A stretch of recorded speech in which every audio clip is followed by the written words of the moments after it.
Copa আমেরিকায় শুরুটা ভালো হয়নি ব্রাজিলের। প্রথম ম্যাচে ড্র করেছিল কোস্টারিকার বিরুদ্ধে, তবে দ্বিতীয় ম্যাচে কিন্তু ঠিকই জয়ের খরা কাটালো ব্রাজিলিয়ানরা। শনিবার 29 জুন ভোরে প্যারাগুয়ের বিরুদ্ধে জোড়া গোল করলেন ভিনি জুনিয়র। 4-1 গোলে জিতল ব্রাজিল।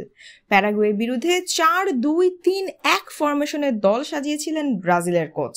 সামনে রদ্রিগো, তার পেছনে ভিনিসিয়াস জুনিয়র, লুকাস এবং স্যাভিও। এই 4 জনের আক্রমণ সামলাতে পারছিলেন না প্যারাগুয়ের ফুটবলাররা। ব্রাজিলের জন্য প্রথম গোলটি করেন ভিনিসিয়াস। এই 7 নম্বর জার্সিধারী গোল করেই কিন্তু এগিয়ে দিয়েছিলেন দলকে। দ্বিতীয় গোল পেতেও খুব বেশি দেরি করতে হয়নি।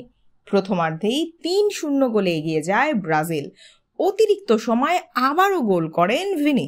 সেই সময়ে প্যারাগুয়ের রক্ষণভাগকে বেশ ছন্ন ছাড়া দেখাচ্ছিল। দ্বিতীয়ার্ধে গোল করেন লুকাস। 65 মিনিটে তার গোলটি আসে পেনাল্টির সুবাদে। প্যারাগুয়েও একটি গোল কিন্তু শোধ দিয়েছে।